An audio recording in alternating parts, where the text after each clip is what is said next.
जो दूसरों की दौलतों पे कब्जे कर रहे हैं वो अपना अंजाम सोचें।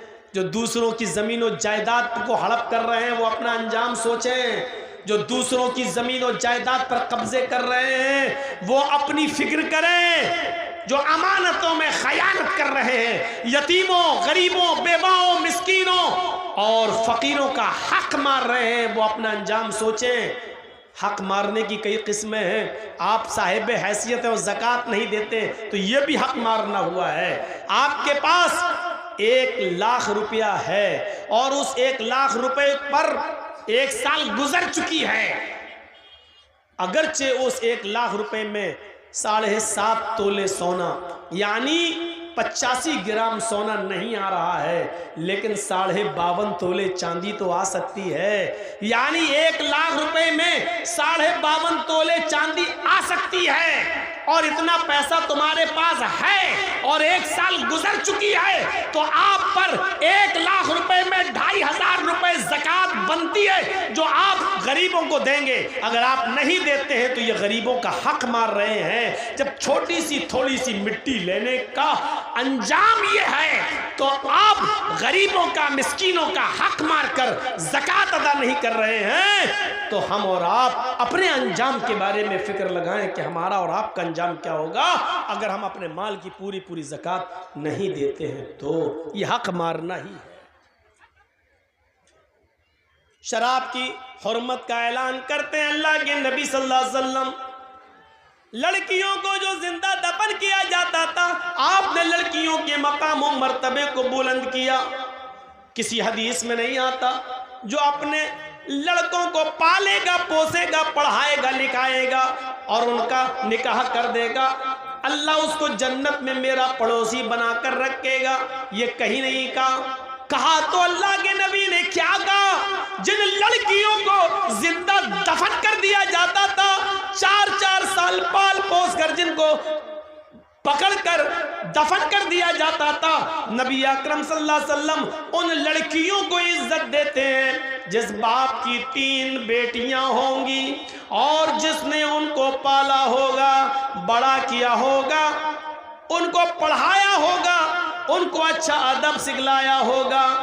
अल्लाह के नबी फरमाते हैं ये तीनों बच्चियां फिर उसने जिनकी शादी कर दी होगी, उन बच्चियों का निकाह कर दिया होगा, उनका घर बसा दिया होगा, उनको दीनदार लड़कों के निकाह में दे दिया होगा। कयामत के दिन ये बच्चियों का बाप इन 3 लड़कियों की शादी कराने वाला कयामत के दिन मेरा पड़ोसी बनकर रहेगा। फिर आपने फरमाया जिसकी 2 बेटियां हैं, 2 बेटियों को पढ़ाने और लिखाने वाला भी कयामत के दिन मेरा पड़ोसी बनकर रहेगा। फिर एक सहाबिया उठी, रोती हुई कहने लगी, अल्लाह के नबी मेरे पास तो 3 बेटियां नहीं है, 2 भी नहीं है, मेरे पास तो एक ही है। अल्लाह के नबी फरमाते हैं एक बेटी को ही पढ़ा लिखा, अच्छा अदब सिखला, उसकी शादी किसी दीनदार लड़के के साथ बालिग हो जाने के बाद कर दे, वो एक बच्ची की परवरिश करने वाला भी कयामत के दिन मेरा पड़ोसी बनकर रहेगा। मेरे भाइयों, जन्नत की बशारत लड़कियों की परवरिश पर अल्लाह के नबी सल्लल्लाहु अलैहि वसल्लम दे रहे हैं।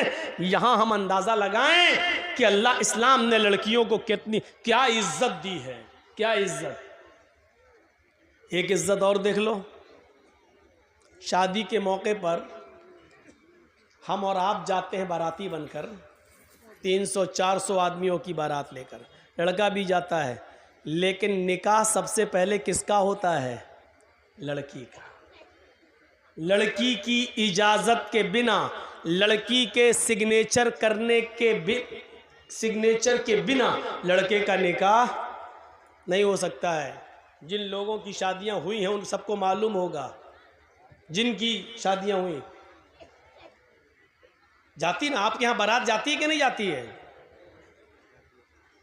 आजकल कहना पड़ रहा बारात, वरना हकीकत यह है कि इनको कहना चाहिए चोर और डाकू जो बारातों में जाते हैं।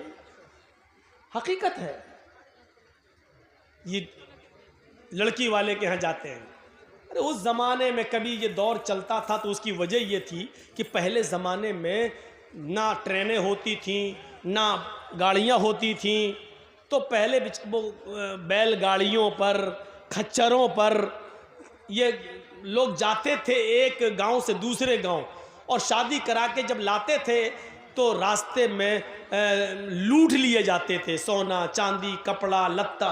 तो इसलिए बारात का सिलसिला चला।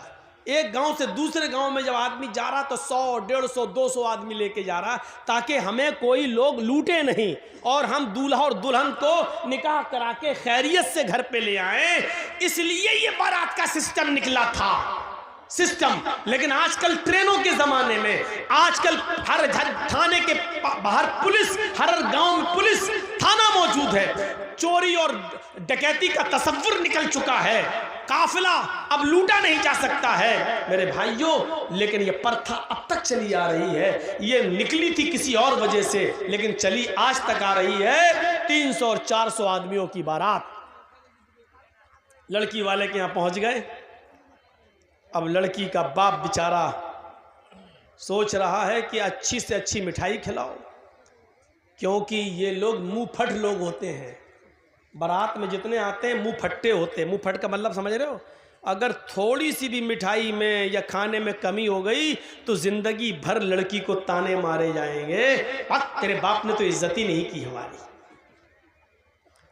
इसलिए लड़की का बाप जानता, पहले इनके पेट की जहन्नम को भरो और अच्छा से अच्छा खिलाओ।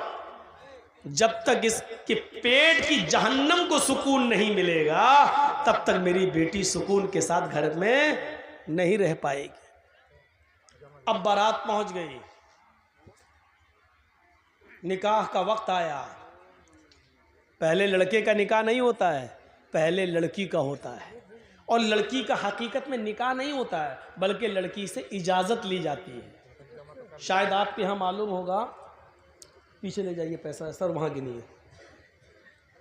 हम इनको बंद करा रहे हैं, शोर ना करें, आपकी आवाज़ भी कानों में आ रही है। चंदा इतना हो गया माशाअल्लाह कि 2 दिन तक गिनते रहेंगे। तो सुनिए, लड़की की इजाज़त लेती। आप लोगों में जिसका निकाह हुआ होगा मालूम होगा, एक वकील होता है और 2 गवाह। वकील और गवाह ये दोनों जाते हैं लड़की के पास रजिस्टर लेकर। ये तय हो जाता है उसी वक्त, मेहर कितना होगा, ये कितना होगा, लड़के का नाम, लड़के के बाप का नाम, लड़के की उम्र, मोहल्ला, गांव सब लिख दिया जाता है और पूरा मेहर इतना इतना सब लिख के उसके बाद लड़की के पास जाया जाता है। एक वकील होता है और 2 गवाह। और लड़की के पास जब जाते हैं तो वो उस लड़की को घेरे रहती हैं बहुत सी सहेलियां उसकी और